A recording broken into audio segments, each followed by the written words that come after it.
내가 오늘 네게 명하는 여호와의 명령과 법도와 규례를 지키지 아니하고 내 하나님 여호와를 잊어버리지 않도록 삼갈지어다.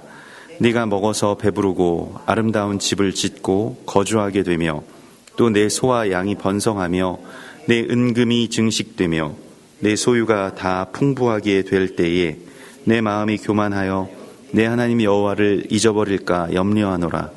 여호와는 너를 애굽 땅 종 되었던 집에서 이끌어내시고 너를 인도하여 그 광대하고 위험한 광야 곧 불뱀과 전갈이 있고 물이 없는 간조한 땅을 지나게 하셨으며 또 너를 위하여 단단한 반석에서 물을 내셨으며 내 조상들도 알지 못하던 만나를 광야에서 내게 먹이셨나니 이는 다 너를 낮추시며 너를 시험하사 마침내 내게 복을 주려 하심이었느니라.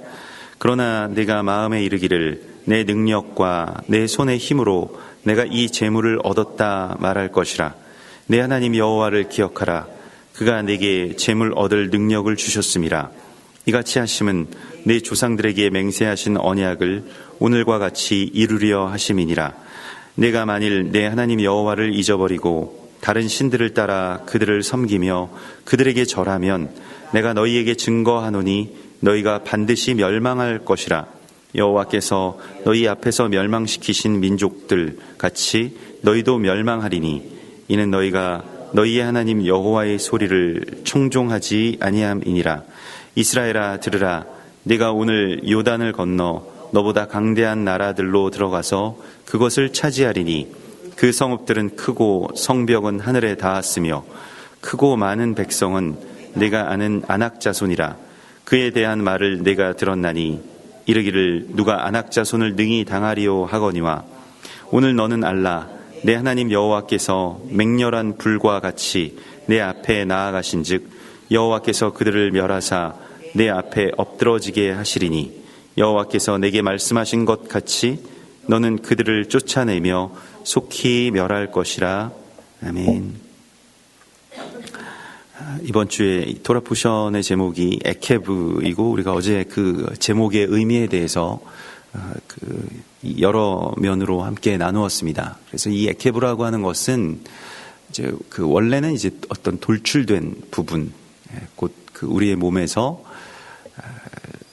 뭐 지극히 어떻게 보면 말단이라고 할 수 있겠습니다만은 그러한 이 발꿈치라고 하는 그 부분을 의미하는 것이고 또한 그것은 그 돌출되었다라고 하는 것은 이제 그 히브리적인 개념에서는 그 남은 것을 말합니다. 그러니까 그 남는다, 뭐 우리가 남은 자 사상, 뭐 남은 자 신앙, 뭐 이렇게 이야기를 하는데 그것은 남은 것이라고 하는 것은 뭐 쓰다가 그냥 뭐 남았다 이러한 것이 아니라 이것은 그 충만하여서 그러니까 더 넘쳐나서 남은 것을 말합니다. 이것이 이제 그 예수님께서도 그 오병이어의 사건과 이 칠병이어의 사건 속에서도 말씀하신 것 같이 그 사람들이 다 먹고 남은 것을 다 광주리에 거두라고 말씀하시죠. 그래서 12광주리에 거두게 되고요. 7광주리에 거두게 되는데 그게 이제 곧 남은 자를 뜻하게 됩니다. 하나님의 역사는 이 남은 자들로부터 이제 이루어지게 되죠. 그 은혜를 넘치도록 받은 자들을 통해서 하나님께서 또 하나님의 일들을 이렇게 이루어 가십니다. 그 남은 자, 바알에게 무릎 꿇지 아니한 7천을 내가 남겨두었다라고 말씀하시면서 이스라엘에 대한 이스라엘이 복음을 받아들이지 않고 멸망해 가는 것에 대해서 그 탄식하고 있는 그 바울에게 깨닫게 해주신 것이 있습니다. 그게 바로 바알에게 무릎 꿇지 않은 7천을 남겨둔 것 같이 너희에게도 그 남은 자를 바라보라. 그러니까 그 남은 자들이 이제 그루터기가 되고 남은 자들이 씨앗이 되고 남은 자들이 예수와의 증거가 될 것이라고 하는 것을 분명하게 말씀을 하십니다. 우리가 우리의 삶 속에서도 그러한 것을 바라볼 수 있어야 되는데요. 그러니까 이거 어떻게 보면 이제 관점의 차이라고 할 수 있겠는데, 뭐 이 남은 것만을 보면 또 어떻게 보면 미약하다고 할 수 있지 않겠습니까? 그리고 뭐 어떤 면에서 보면 전 인구 중에서 뭐 몇만의 인구 중에서 이 남은 자가 몇천 명밖에 되지 않는다라고 했을 때는 이것 가지고 이제 뭘 하나, 이 인원 가지고 우리가 어떻게 하나, 이 미약함 가지고 우리가 어떻게 하나라고 그렇게 생각을 할 수도 있겠습니다만은 예수님께서는 그 남은 자가 굉장히 큰 능력을 가진 자들이라고 말씀을 하시고 있습니다. 그래서 적은 무리여라고 예수님께서 그 제자들을 보시면서 그렇게 말씀을 하시죠. 그 적은 무리라고 하는 것이 남은 자라고 할 수 있을 것입니다. 그리고 지금 이 말씀을 듣고 있는 요단강 동편의 그 다음 세대의 이스라엘의 그 자녀들도 다 남은 자들이죠. 광야에서 살아남은 자들. 많은 반역과 또 전쟁과 여러 가지 일들 때문에 광야의 험난한 여정 때문에 많은 사람들이 일찍 다 이 광야를 견디지 못하고 또 광야에서 그냥 그 생애를 마친 그 이후에 남은 자들에게 주시는 말씀입니다. 우리가 이 마지막 때의 남은 자로서 예케브라고 하는 것이 우리가 어제도 그 시편의 말씀 안에서 이것이 그 메시아의 세대, 그러니까 메시아를 맞이하게 될 마지막 때의 남은 자들이라고 하는 것을 또한 우리가 보게 됩니다. 그래서 이번 주에 이 말씀은 정말로 이제 그 남은 자들이 그 땅에 들어가게 될 것인데 실제로 그 땅에 들어가게 될 때에 우리가 어떻게 해야 될지 또 무엇이 가장 중요하고 무엇을 지키려고 해야 될지를 우리 가운데 명하시고 있습니다. 사실은 신명기의 말씀 전체가 사실 그것에 관련된 말씀이죠. 우리가 남은 자로서 어떻게 살 것이냐. 신명기는 뭐 남은 자 신학이라고 할 수 있겠습니다. 남은 자에 관한 말씀 전체가 그렇게 됩니다. 남은 자가 왜 중요하냐면 이 에케브와 같이 온 몸 전체를 세우는 데 있어서 이 돌출된 자들이 마침내 어떤 역할을 하게 될 때가 온다라고 하는 것입니다. 평상시에는 별로 이렇게 누가 남은 자인지 그걸 알 수가 없고 또 이들이 주류가 아니겠으나 그러나 마지막 때가 되고 또 환난의 날이 닥쳐오고 또 하나님의 시간들이 이제 시작되게 되면 그 남은 자들이 어디에선가 하나님께서 감추어 두셨던 그 남은 자들이 일어나게 된다라고 말씀을 하십니다. 그래서 성경에서 이 남은 자라고 하는 것 굉장히 중요한 그러한 이 하나님의 역사를 이루는 자들임을 분명하게 말씀을 하시고 있는데요. 그런데 오늘 이 11절의 말씀에서 그 남은 자들에게 주시는 그 명령은 삼가라라고 하는 것입니다. 그래서 오늘 내게 명하는 여호와의 명령과 규례와 법도를 지키지 아니하고 내 하나님 여호와를 잊어버리지 않도록 삼갈지어다 이렇게 말씀을 하시고 있습니다. 이 삼가다라고 하는 말씀 계속 이제 이번 주에 아마도 반복되는 그 말씀인데요. 이게 그 샤마가 되겠습니다. 샤마르가 되겠습니다. 그래서 그 샤마르라고 하는 것은 이제 가시로 울타리를 치다라고 하는 것이고요. 그게 이제 찌른다라고 하는 그런 뜻을 갖고 있습니다만은 일반적으로 찌른다라고 하는 뜻을 갖고 있습니다만은 신중히 하다, 혹은 주의를 기울이다, 혹은 구하다, 또 세심하게 기다리다라고 하는 뜻을 갖고 있습니다. 우리가 가져야 될 삶의 자세인 것이죠. 그래서 이 가시로 울타리를 치다라고 하는 것이 우리가 여기에 대하여서 주의하고 깨어 있어야 되는 것을 말씀을 하시고 있습니다. 마지막 때는 정말로 허리에 띠를 띠고 손에 등불을 켜고 너희는 나를 기다리라고 그렇게 말씀을 하셨습니다. 이렇게 말씀도 하나님의 말씀과 하나님의 뜻도 더 세심하게 정말로 우리가 소망을 품고 기다리면서 이 말씀들을 또한 구해야 될 때임을 주님이 오늘 우리 가운데 명령하고 계십니다. 그래서 그것을 삼가라라고 그렇게 말씀을 하시는데요. 이것을 잊어버리지 않도록 여기서 이제 잊어버린다라고 하는 그 단어는 히브리어로 싹카흐라고 하는데 이건 단순히 이제 망각이 아니라 이제 그냥 잊어버려서 망각한다라고 하는 뜻보다는 이 싹카흐는 잊어버리게 되면 뭘 하게 되면 잘못 무엇을 놓게 된다라는 그런 뜻입니다.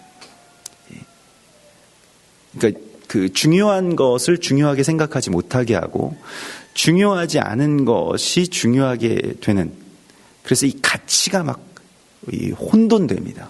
이 뒤섞입니다. 이것이 이 세상의 모습입니다. 마지막 때에 하나님께서 모든 그런 환난이나 결핍이나 전쟁이나 기근이나 그런 것을 주시는 이유가 무엇일까요?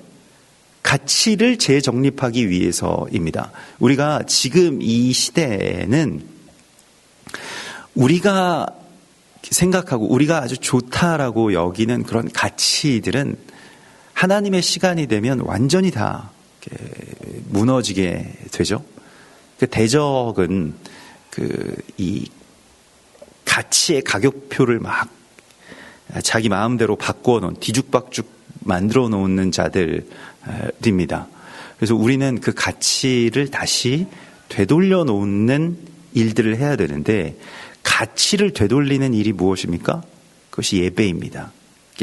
예배의 어원이 영어의 예배 어원이 worship인데, worship이라고 하는 것이 가치를 되돌리다라고 하는 뜻을 갖고 있습니다. worth와 또 shipping, 이렇게 두 단어가 합성된 단어입니다. 그래서 가장 존귀한 가치를 존귀하게 여길 수 있는 것, 그것을 하나님께서 예배라고 말씀을 하시고 있습니다. 우리가 전에 섬겼던 세상의 헛된 것들, 세상의 헛된 재물, 세상의 헛된 영광, 세상의 헛된 두려움들을 벗어버리고 오직 주의 날과 주의 나라와 주님을 최고의 가치로 둘 수 있는 그 자리로 나아가는 것, 그것을 주님께서 세심하게 지키라고 말씀을 하십니다. 그래서 그것을 삼가라라고 말씀을 하시고 있습니다. 그래서 우리가 이 삼가는 삶, 이 샤마르의 삶 가운데로 들어가야 되는데, 이게 마지막 때의 삶이라고 할 수 있겠습니다.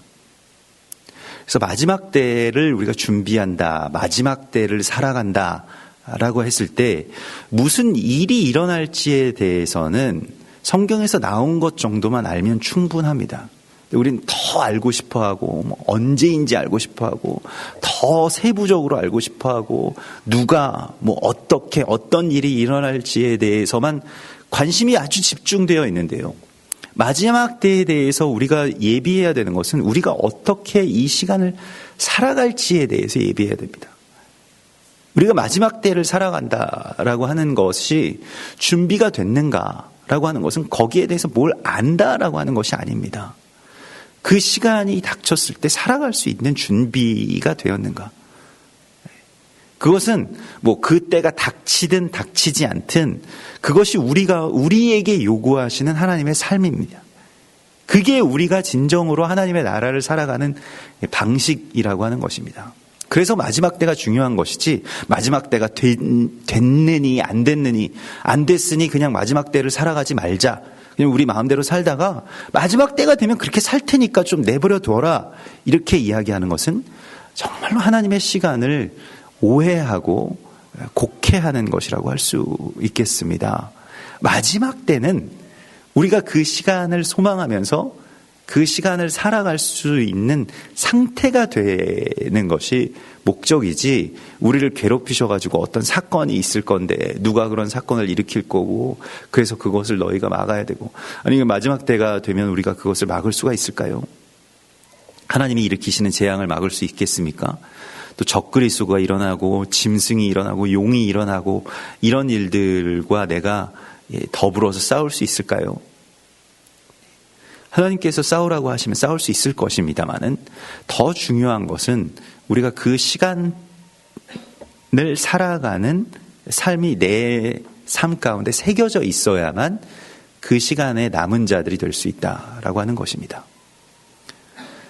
요한계시록의 말씀은 처음에 7 교회에게 주시는 성령의 음성으로부터 시작이 됩니다. 사실은 요한계시록은 교회에게 주시는 말씀이죠. 이 7 교회라고 하는 것은 실제 이 교회이기도 하고 또 마지막 때에 우리를 뜻하는 것이기도 합니다. 중요한 것은 그런 많은 어떤 그 환상과 또 재앙에 대한 전쟁에 대한 그 환란에 대한 예언들의 어떤 결과를 우리가 봤을 때 실제로 그런 일들이 있었죠. 전쟁도 있었고요. 지진도 일어났고요. 그 소아시아의 그 7개 교회 지금 보면 다 폐허와 유적이 되어버린 그 지역들을 우리가 가볼 수 있습니다.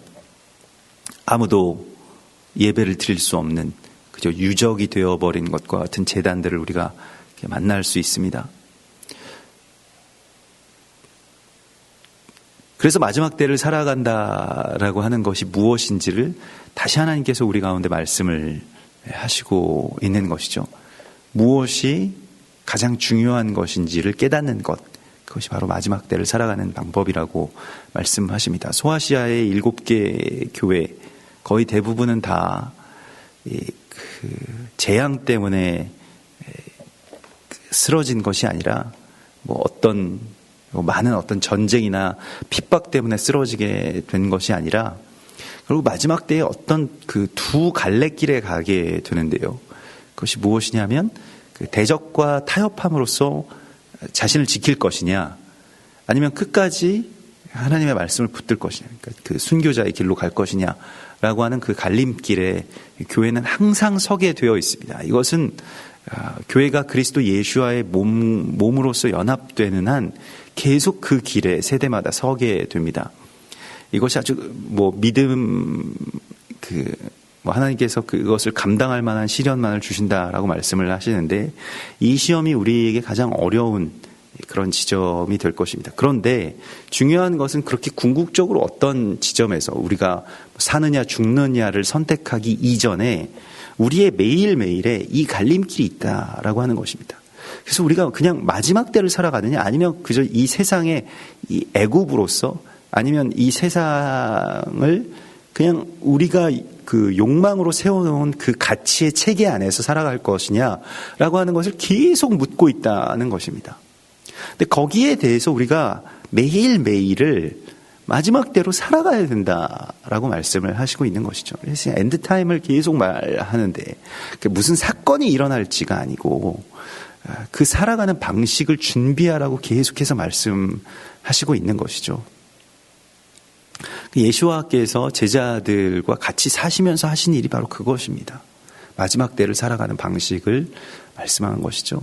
더 사랑하고 더 용서하고 내가 심판대 앞에 설 것에 대해서 두렵고 떨리는 마음으로 누군가를 심판할 그 자리에서 내려오는 것, 그게 마지막 때를 살아가는 가장 중요한 방식인 것을 그렇게 우리 가운데 보여주셨습니다.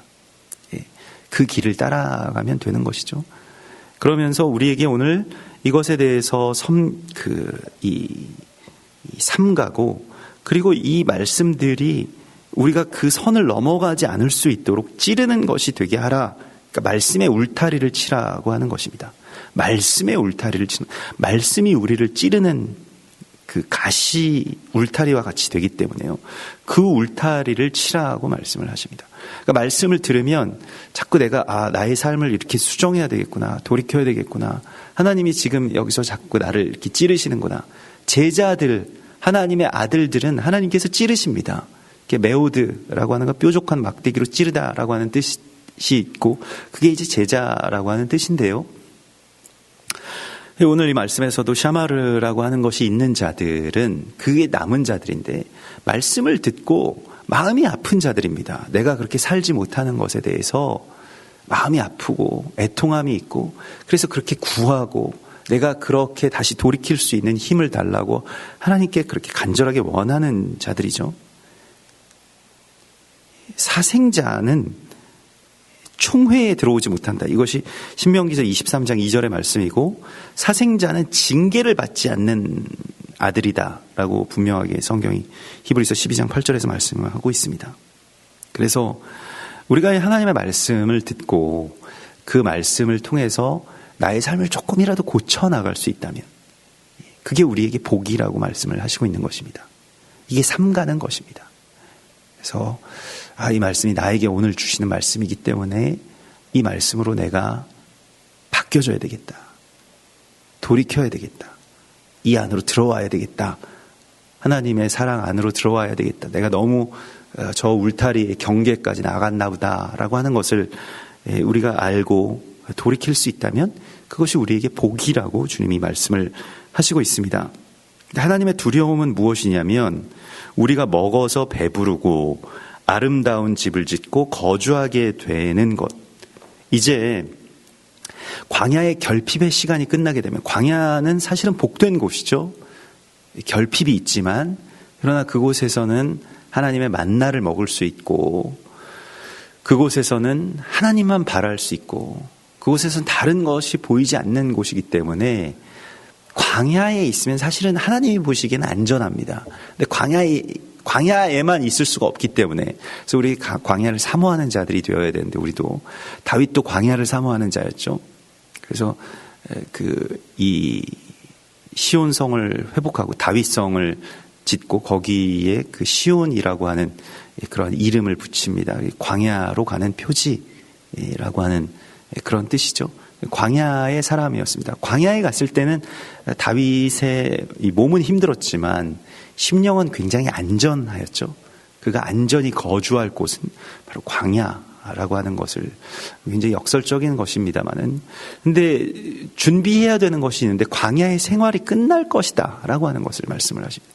광야에 있을 때는 하나님과 관계가 너무 좋을 수밖에 없습니다. 물론 거기에서도 힘들면 하나님을 원망하기도 하고 반역하기도 했습니다만은, 이 광야의 세대인 이 다음 세대의 그 자녀들은 광야 자체가 고향이기 때문에 이 고향에 있던 자들이 떠나게 되면, 여기를 떠나게 되면요, 그러면 이 삶의, 이 광야에서 살아가는 그 삶의 이 라이프 스타일을, 그러니까 삶의 습성을, 습관을 잃어버리게 될 겁니다. 그것을 하나님께서 계속해서 경계하고 있고 여기에 대해서 울타리를 치라고 말씀을 하십니다. 어쩌면 그 광야는 은혜 안에서 살던 사람들을 의미할 것입니다. 광야 세대이기 때문에요. 은혜로만 살아갔던 사람들인데 세상의 맛을 보게 되면 그러면 그것을 견딜 수 있겠는가라고 하는 것입니다. 대적이 우리를 시험할 때 우리를 공격하기도 하고 또 어떤 큰 군대가 와서 치려고 하기도 하고 여러 가지 어떤 그러한 고난을 주는 그러한 시험을 하기도 하지만 대적의 시험은 대체로 이런 걸 주는 것입니다. 부요함. 산의 진미를 다 앞에 차려놓고 정말 40일 동안 금식한 자에게 내가 이걸 너에게 이게 먹으라. 그렇게 말하죠. 세상 권세를 다 주겠다. 이런 식으로 그렇게 대적이 우리를 유혹합니다. 교회가 이런 시험을 계속해서 받죠. 광야의 끝에 이 시험을 받게 됩니다. 그러니까 어떻게 이걸 졸업할 수 있을 것이냐라고 하는 것이죠. 예수와께서 40일을 금식하시고 마지막에 이 시험을 당하시는 것과 같이 이스라엘 백성들도 결국에는 광야의 생활이 끝나게 되면 이 시험을 당하게 될 거라는 것입니다. 부요함을 어떻게 우리가 견뎌낼 것이냐라고 하는 것이죠. 가난함을 견뎌내는 것은 사실은 본능적으로 우리가 주님 앞에 엎드리고 또 겸손해지고 만나를 먹고 하면 됩니다. 근데 부요함은 어떻게 견뎌낼 수 있을까요? 부요함에 처해 본 적이 없는 자들에게 주님께서 지금 말씀을 하시고 있는 것입니다. 그래서 우리가 태평양의 그런 그 섬들에서 그냥 세상과 격리된 채로 살아가던 무슨 타히티나 또 이름 없는 그런 그 섬들에서 살아가던 그 원주민들이 갑자기 뭐 이렇게 큰 이 나라의 부요한 자들이 들어와 가지고 거기 그 문화로 거기 휴양지로 만들고 그리고 그들의 사는 거 먹는 거 이런 것들이 그들의 삶에 그렇게 흘러들었을 때 그 주체하지 못하고 견디지 못하는 모습들을 우리가 보게 되는데요. 첫 번째로는 이제 그 사람들이 처음 먹어보는 것들이 있지 않습니까? 무슨 뭐 초콜릿이나 아니면 뭐 다른 그런 자기네들은 그냥 과일이나 먹고 이렇게 하던 자들인데 막 초콜릿이나 막 여러 가지 그런 음식들이 막 들어와서 그걸 먹기 시작하니까 이게 뭐 감당이 되지 않고 몸이 막 다 비대해지게 되는 것이죠. 그래서 대부분의 태평양 지역의 그 섬나라의 원주민들은 다 그 비만에 시달리고 있습니다. 그 삶을 어떻게 견디지 못하는 것이죠. 먹을 것이 많은 그 삶을 몸이 견디지를 못하게 되는 것이죠. 그 이전에 삼가는 것을 배우지 못했기 때문입니다. 삼갈 필요가 없는 세상에서 살아왔기 때문에 그렇습니다. 사실은 우리도 계속 부족함의 시대를 보릿고개를 넘어선 지가 얼마 되지 않으니까요. 그래서 뭐 1960년대까지 보릿고개가 있고 뭐 70년대에도 그렇게 잘 먹고 살지 못했는데 그 이후에 이제 먹을 것이 풍부해지면서 지금 나타나고 있는 게 꼭 그 태평양 지역의 원주민들에게 나타나는 것들 아닙니까? 어떻게 하면 이제 안 먹을 수 있는가? 그걸 막 훈련하고 또 먹어도 살이 안 찔 수 있는가? 뭐 이런 걸 이제 연구하기 시작했죠. 예전에는 먹는 거에 대해서 한이 있던 민족이기 때문에 뭐가 먹을 것이 있으면 그 끝까지 먹어야 되고, 이 절제라고 하는 것보다는 아무튼 먹을 것이 있을 때 먹어 놓아야 된다라고 하는 이 개념이 굉장히 가난한 그 민족에게서부터 예전부터 우리가 많이 있었기 때문에 뭐 마음껏 드세요라고 이렇게 되어 있으면 굉장히 많이 먹게 되죠. 그런데 오늘 주님께서는 내가 먹어서 배부르고 아름다운 집을 짓고 거주하게 되며 소와 양이 번성하며 은금이 정식되며 소유가 풍부하게 될 때를 준비하라고 말씀을 하시고 있습니다. 그때가 왜냐하면 굉장히 어려운 시기이기 때문에 그렇습니다. 광야는 오히려 살기 좋았던 시대입니다. 하나님의 관점으로 보면 사람으로서는 이제 결핍이 많기 때문에 불편한 것들도 많이 있을 수 있겠습니다만은 영적인 어떤 그런 상태로 보자면 이제 어려운 시기가 닥친다는 겁니다. 대적도 이걸 알고 있습니다. 그래서 대적이 사람을 무너뜨리고 교회를 무너뜨릴 때 꼭 이런 방식의 이야기들을 씁니다. 고난이 있고요. 그리고 그 고난, 하나님께서 허락하신 그 고난의 시간들을 다 겪고 나면 대적이 맞이하러 나오죠.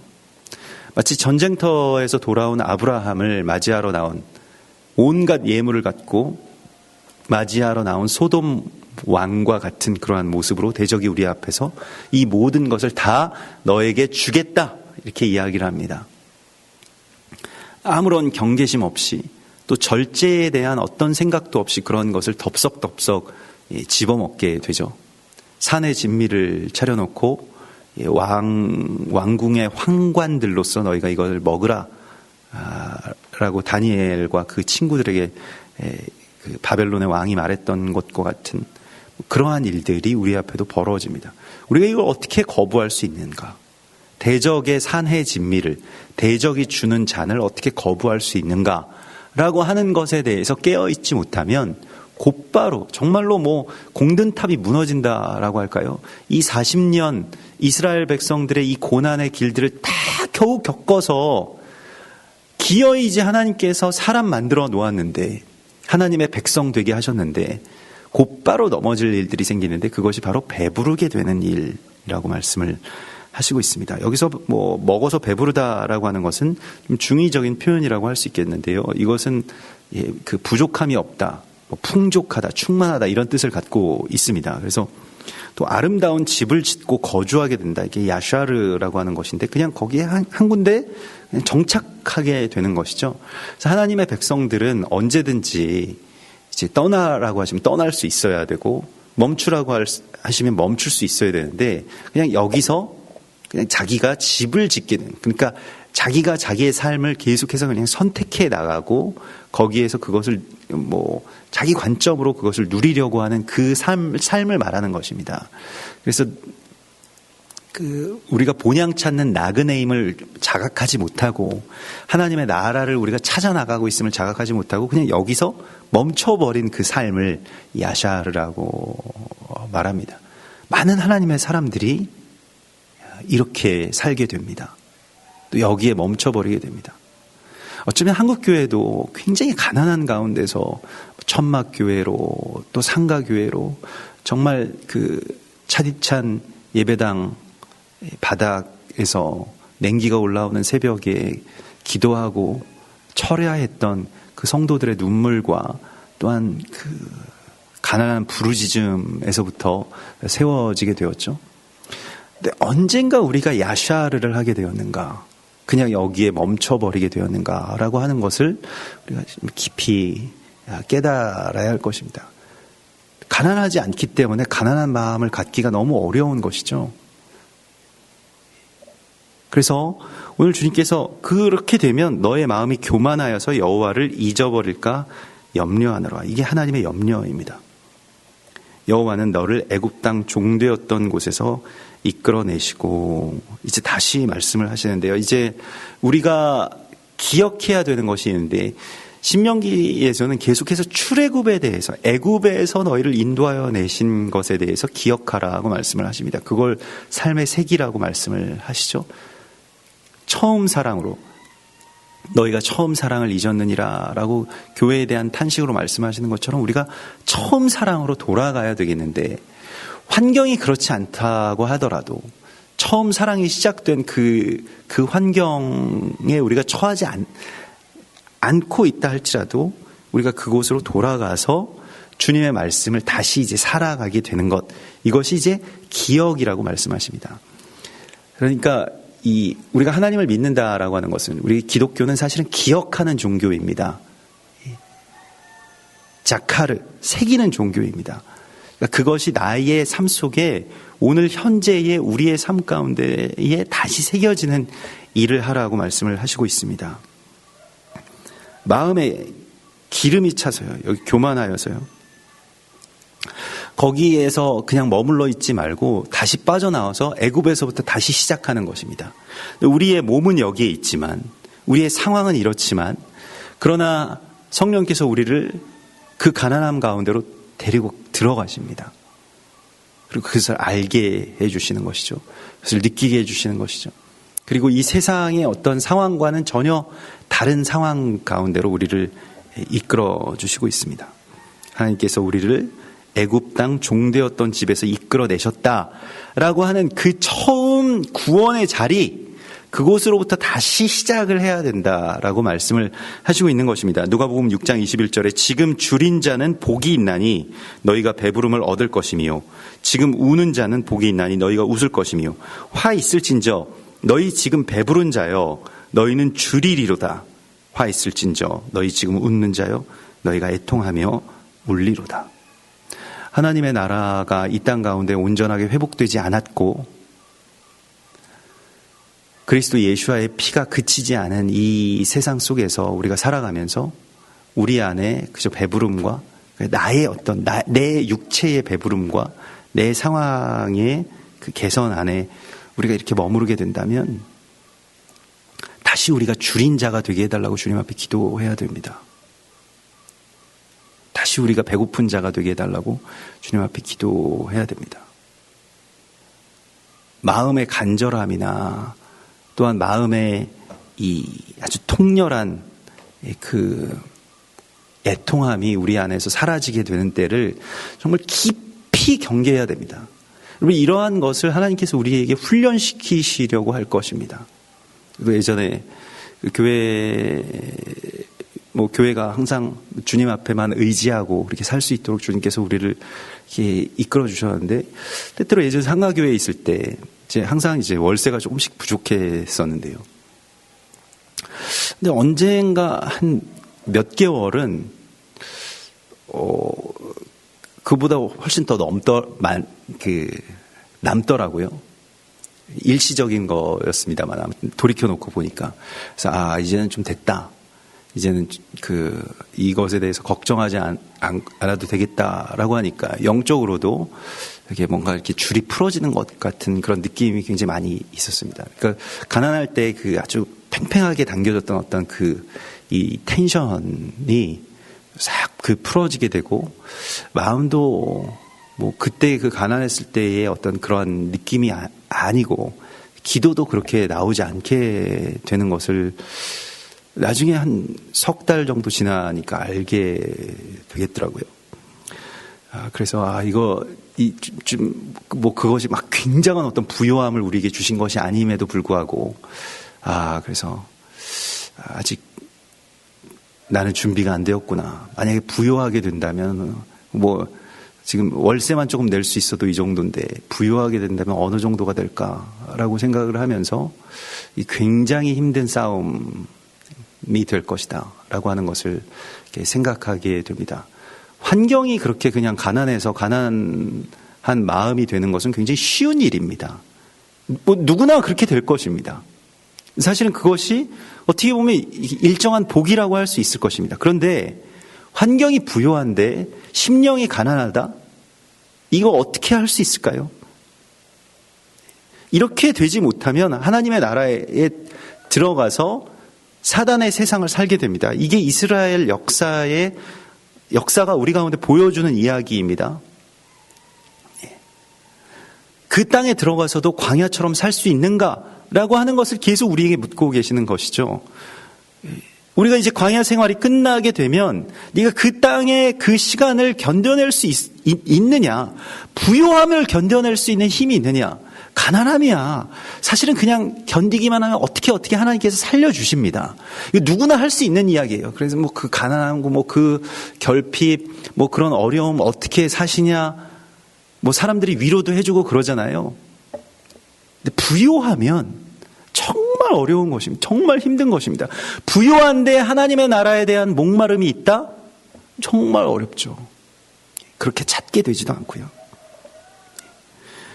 오늘 16절의 말씀에서 내 조상들도 알지 못하던 만나를 광야에서 내게 먹이셨나니, 만나는 먹을 게 있는 사람들이 먹을 수 있겠습니까? 만나가 그렇게 맛있는 게 아닙니다. 먹을 게 없으니까 만나를 먹게 되는 것이죠.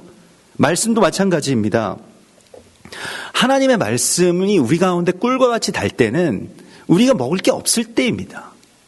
딴 거 할 일이 많고 돈 쓸 일 많고 누릴 거 많은데 말씀을 막 갈급한 심령으로 그렇게 찾을 이유가 무엇이 있겠습니까? 걱정 없고 배부르고 등 따시고 그냥 적당하게 보험 하나 듣는 셈 치고 또 마음의 평안을 누리고 또 하나님도 살아계시다는 것을 부정하는 것은 아니니까 그 정도 선에서 이제 말하자면 교양적으로 캐주얼하게 주님을 믿게 되는 것이죠. 이렇게 막 갈급하게 살려달라고 믿는 어떤 그러한 믿음에서 말씀을 사모하는 것과는 질적으로 굉장히 다르게 됩니다. 그래서 한번 얘기해 보면 고개 한번 끄덕이고 그냥 한번 웃고 그렇게 신앙생활을 하는, 그렇게 크리스천으로서 신앙생활을 하는 그 정도를 우리는 적당한 신앙생활로 생각을 해왔습니다마는, 이는 다 너를 낮추시며 너를 시험하사 마침내 내게 복을 주려 하심이었느니라. 그래서 복이라고 하는 것이 무엇입니까? 우리를 낮추시고 시험하시는 것. 사실은 그것이 복입니다. 만나를 먹을 수 있는 상태가 복입니다. 만나가 우리의 주식이 되는 상태가 복이죠. 하나님의 말씀으로만 살아갈 수 있는 것. 그 광야의 상태가 우리 가운데 복인데, 어느 지점이 되면 이 복이 그치고 풍요라고 하는 것이 우리 가운데 밀려오게 될 것인데, 때때로 우리의 삶 속에 그런 일들이 일어나게 되면 어떻게 살 것이냐라고 하는 것입니다. 계속 주님은 염려하시죠. 그러나 내가 마음에 이르기를 내 능력과 내 손의 힘으로 내가 이 재물을 얻었다 말할 것이라. 재물을 얻었어도 그 재물에 대해서는 이제 하나님의 공로가 아니고 내가 조금 지혜로워서, 내가 투자를 잘해서, 내가 운이 좋아서, 내가 능력이 있어서, 내가 예전에 열심히 해서 이걸 얻었다고 할 것이라, 이렇게 말씀을 하시고 있습니다. 지금 이게 굉장히 심각한데, 이걸 이제 배금주의라고도 하고, 성경에서는 맘몬신을 섬기는 것이라고 하죠. 지금 뭐 우리 요즘에 이 젊은 세대가 좋아하는 뭐 노래들이나 뭐 이런 걸 들어보면 이제 옛날에는 무슨 뭐 이별에 대해서 뭐 사랑에 대해서 이렇게 노래를 했는데 요즘 무슨 랩 뭐 이런 힙합 이런 가사들을 제가 들어보면 돈을 찬양하는 노래가 그렇게 많더라고요. 그것도 뭐 내가 돈이 좋다 이런 게 아니라 내가 이만한 돈이 있다. 나는 차가 뭐 몇 대가 있고, 난 뭐 건물이 뭐 어디 뭐 살고 뭐 어디서 뭐 하고 어떤 시계를 갖고 있고 이런 거를 뭐 노래로 하더라고요. 그래서 이게 진짜 배금주의구나. 그러니까 뭐 그런 것에 막 청년들이 막 열광하고요. 돈을 막 자랑하고요. 좀 SNS 같은 곳에서 그래서 뭐 어디서 뭘 먹고 무슨 옷을 사고 무슨 차를 타고 뭐 이런 것들이죠. 그게 요즘의 어떤 트렌드입니다. 물질을 사랑함이 아주 노골적으로 뭐 찬양되고 있는 거예요. 만몬을 계속 찬양하고 있죠. 왜 이런 일들이 일어날까? 사실은 만몬의 역사가 이 그리스도 예수와의 길을 막는 아주 굉장히 강력한 대적입니다. 돈을 사랑함이 일만하게 뿌리가 된다라고 말씀을 하고 있는데요. 우리는 이것을 별로 악한 것이라고 생각하지 않죠. 뭐 악한, 뭐 영적으로 뭐가 악하고 뭐 이런 것은 뭐 이게 돈과는 별로 상관이 없다고 생각하는데 가장 깊이 연결되어 있는 것이 사실은 돈이죠. 그래서 그것과 관련이 있고 사실은 우리가 주의 길을 걸으면서도 이 지점을 넘지 못하는 경우가 너무 많이 있습니다. 그러니까 돈을 넘어서지 못하는 것이죠. 부요함을 넘어서지 못하거나 아니면 가난함을 견디지 못하거나 뭐 그렇게 됩니다. 그래서 특별히 이 재물에 대하여서 그러한 일들이 일어나게 될 것인데 오늘 18절에 다시 말씀을 하십니다. 내 하나님 여호와를 기억하라. 자카르. 그러니까 내 하나님 여호와를 너의 삶 가운데 새기라. 내 하나님 예수아를 너희의 삶 가운데 새기라 라고 말씀을 하시죠. 빌립보서 4장 12절에 나는 비천에 처할 줄도 알고 풍부에 처할 줄도 알아. 모든 일 곧 배부름과 배고픔과 풍부와 궁핍에도 처할 줄 아는 일체의 비결을 배웠노라. 내게 능력 주시는 자 안에서 내가 모든 것을 할 수 있느니라. 보통 이 말씀은요, 가난한 사람들만 깊이 새겨 듣습니다. 부자들은 이 말씀을 들을 수 있는 복이 없습니다. 그렇죠. 내게 능력 주시는 자 안에서 내가 모든 것을 할 수 있느니라는 언제 찾게 되는 말씀입니까? 가난할 때 찾게 되죠. 풍부에 처할 줄 아는 일체의 비결을 우리가 배워야만 광야 생활을 끝내고 그 자리로 들어갈 수가 있게 되겠는데 아직 우리는 그게 준비가 안 되었다는 것입니다. 마지막 때를 준비할 때는 재앙을 준비해야 되기도 하지만 풍요를 준비해야 될 때입니다. 핍박이 그칠 때를 준비해야 되는 것입니다. 마음에 기름지게 되는 바로 그 시간을 우리가 준비해야 됩니다. 그때 어떻게 가난하게 살 것인가, 갈급한 심령을 어떻게 유지할 것인가, 이 복을 가난한 자, 애통한 자, 목마른 자, 배고픈 자의 복을 어떻게 계속해서 붙잡을 수 있을 것인가 라고 하는 것을 우리가 준비해야 된다라고 말씀을 하시고 있습니다. 그리고 그것은 그의 안에 거하는 것, 또 그가 내 안에 거하시는 것, 이 자카르를 통해서만 일어난다라고 말씀을 하십니다. 정말 부유해도 그 나라에 대한 가난함으로 복받은 자들이 있었죠. 아브라함이 그렇고요. 이삭이 그렇습니다. 야곱도 나중에 뭐 가뭄을 만나기 전까지는 그러했죠. 요셉도 그렇고요. 다니엘도 그랬습니다.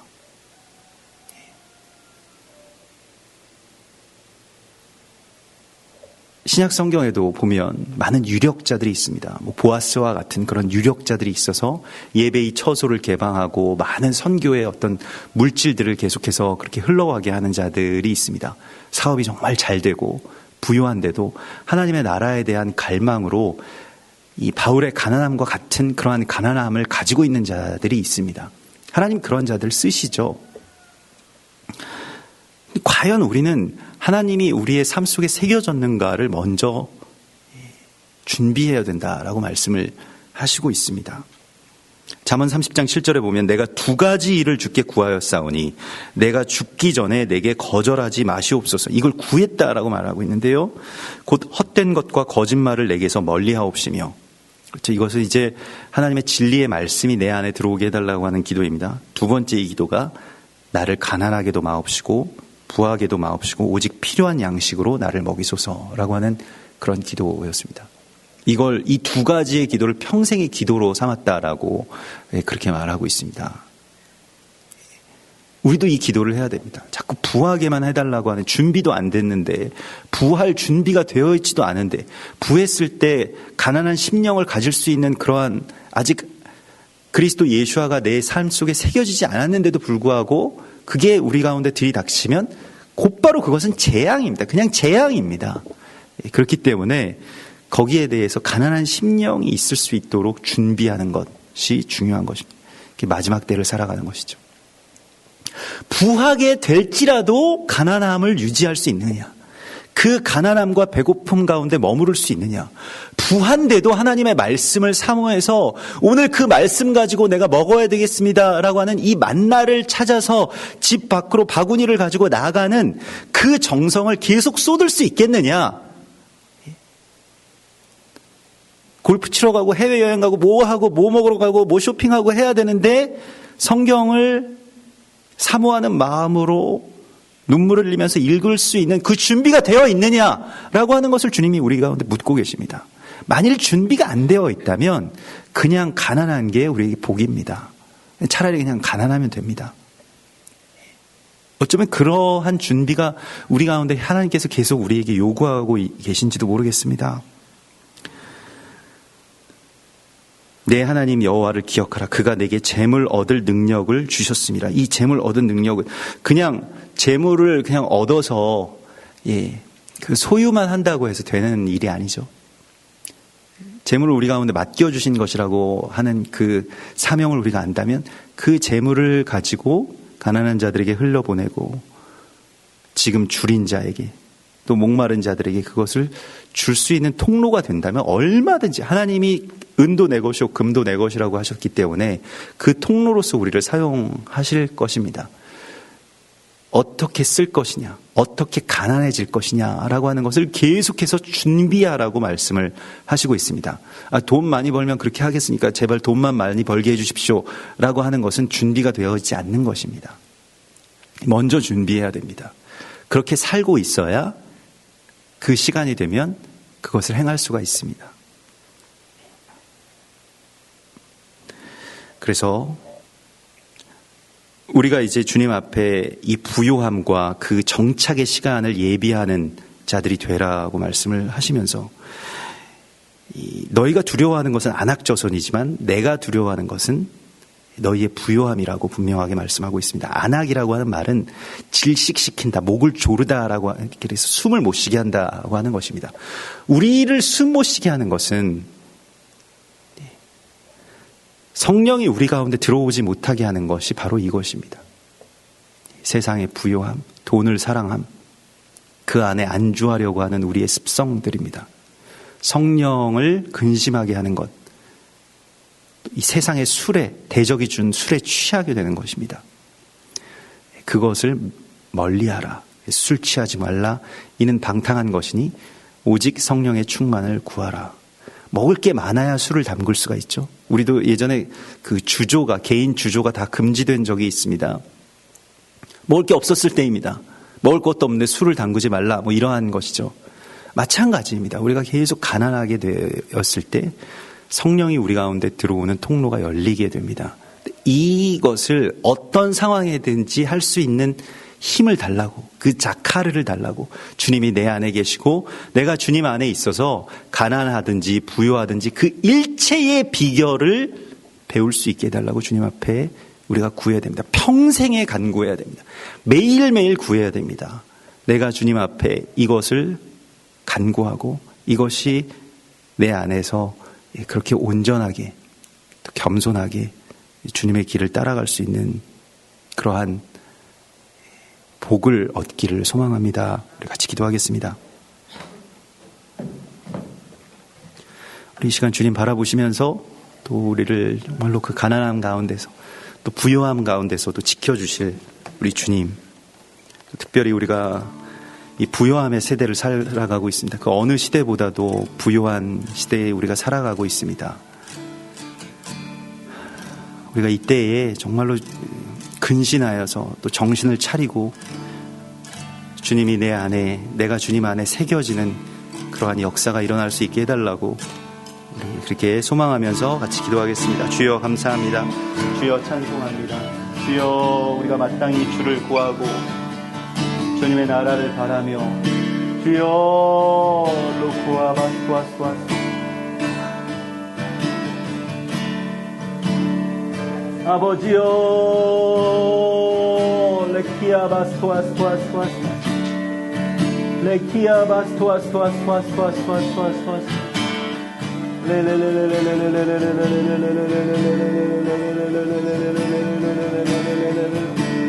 아버지여 루아스타라 벨레케루아라 바바바바바바바바바바바바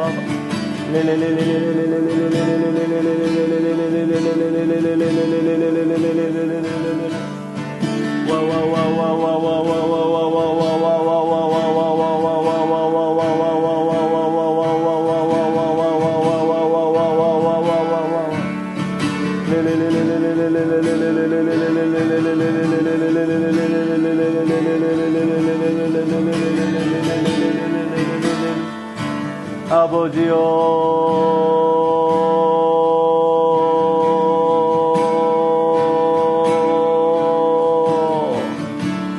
루아사라 루아사라 루아사라 루아사라 루아사라 루아사라 루아사라 루아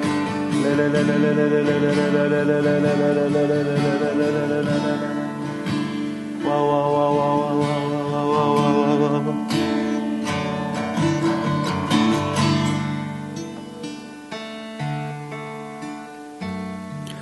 오 주님, 참으로 우리를 가난하게도 마옵시고 또 부하게도 마옵시고 오직 주님을 갈망하고 사랑하는 그 자리에 언제나 주님과 함께 새겨질 수 있도록 인도하여 주시옵소서.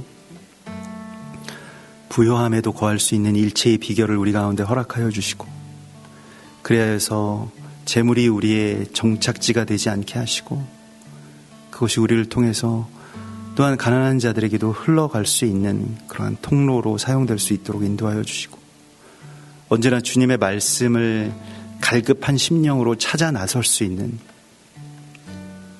그러한 복을 얻게 하여 주시옵소서.